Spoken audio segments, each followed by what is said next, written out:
Main reason why I actually wanted to have you on the podcast and the main topic that I wanted to talk about was fixing culture without fixing people. In fact, when I was doing some research and putting together some show notes of how and what are the different areas we can touch on, I found a really good quote, which was by Charlie Munger. And it goes something like, show me the incentive and I'll show you the outcomes. And after I read a lot of the stuff that you've had written across your site and some of the podcasts, that really does capture to a certain degree what you're saying.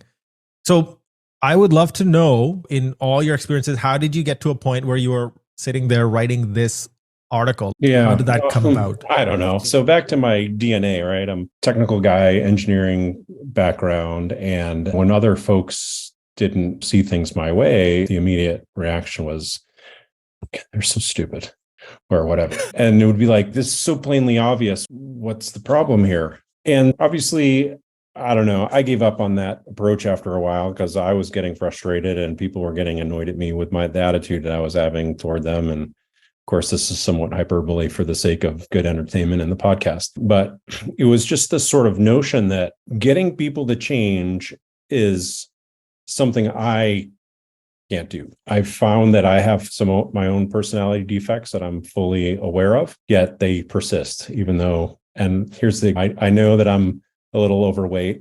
I'm certainly aware of salads and treadmills, but bringing it all together, there's something deeper that is outside of my personal control.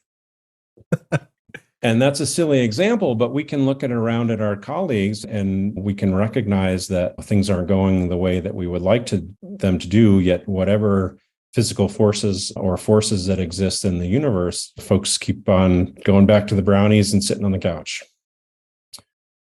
so to say.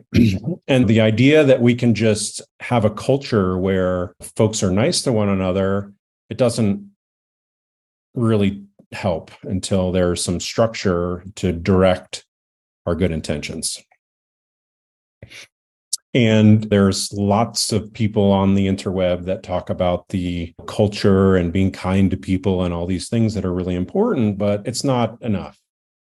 And the idea between this claim is we can fix culture without fixing people is that in many times the reason why people revert to their lizard brain instincts of self-protection and things like that is because that's their sort of last, it's like a Maslow's pyramid of needs sort of thing. I need to be feeling good and feeling safe about myself before I can go work with other people. And when I've got working in an organization where the incentives for my individual performance are inconsistent with the team next to me and are inconsistent with what the organization's trying to prove, what are you left with besides behaving in a way that's sort of self-serving to your survival instincts, which is different than what we want to incent, which is we want our people coming to work doing the right thing for our customers, but ultimately that has until if the company doesn't exist, we're not in a position where we can even go out and take care of customers. We do need to be mindful of what the organization needs.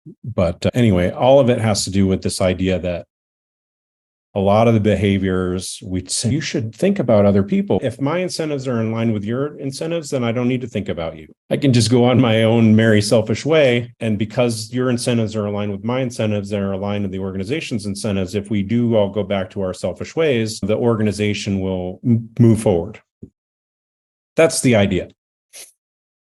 And I haven't seen it implemented in a particular way. I also believe that there's these two things are required to coexist. There's a cultural component of things, which is how people behave with one another.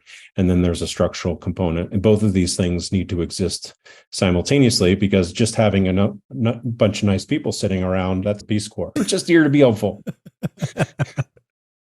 But until we have, okay, what are we going to do? So we just have the mission in place and then we hire a bunch of people who aren't good human beings, that doesn't work either.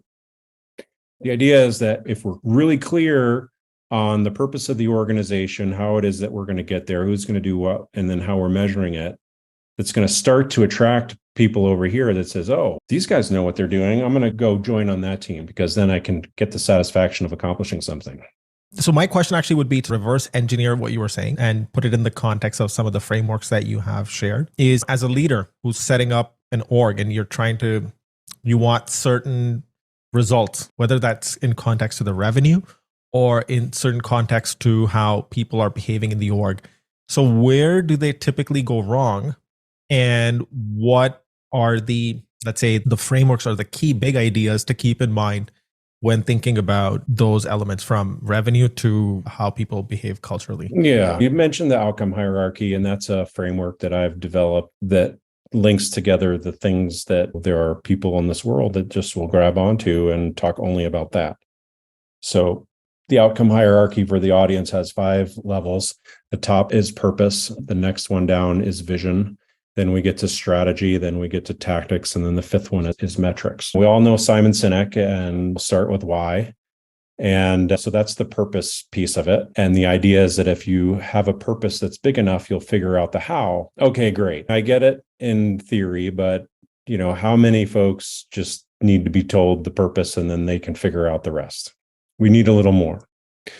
And I also like to say that I wasn't until my early 40s until I figured out my own personal purpose, and somehow I survived for 40 years. So I wouldn't say it's a must. So there's the purpose people out there. And then there's the folks that talk about, let's sit around and talk about what our vision is. And then we get into these round and round arguments over what's a vision versus what's a mission, and what about values and these sorts of things. And that's really defeats the purpose, which is, where are we going? What does good look like? Are these things smart, specific, measurable, action-oriented, realistic, and time-bound? So there's folks that talk about all that. And then we get into the rung of strategy. And there's whole courses in business school about strategies. Heck, there are consulting firms, big ones, that get paid big bucks per hour to go work on strategy. And it's probably one of the words that's most misused in the business world, in my opinion. And strategy, I boil it down to choices, like choices and trade-offs. To what? Toward reaching the vision. And so if we're not making a choice or a trade-off, we're not really making a strategic choice. We're just optimizing. Optimizing is good. At some point, we got to choose. Are we going to be a hospital, or are we going to be a car repair shop? Like, you can't do both. So there's the strategy people, but then they don't really talk about whether or not that's compelling, like anyone's excited about what it is. Our strategy is to give returns to the shareholders. Great. If I'm not a shareholder, how much am I going to really care? I'm going to go work with this company over here that's feeding orphans or saving kittens or curing cancer. That's way more compelling. And then we go down to the action plan. All right, we all love the managers who are off delegating tasks. What we forget is that we all have constraints on our resources. So who does what by when, with what resources? What money do we need? What time do we need? What software do we need? What shared resources do we need? Oh, I didn't think of that. Well, no wonder we didn't get the project done on time. So for every strategy that we choose, if it's going to get executed, some human being is going to have to move their arms and do something to accomplish this, and that needs to be laid out. The last piece on the outcome hierarchy is metrics. And the anecdote that I like to share here that demonstrates that measurements aren't that important is that a NASCAR vehicles and Formula One vehicles, their sole job is to go fast. If you want to go fast, what do you think you ought to measure, Paul? I think I ought to measure speed. Did you know that neither of those vehicles have a speedometer on their dashboard? For real. NASCAR vehicles, Formula One cars don't have speedometers, and their sole purpose is to go fast.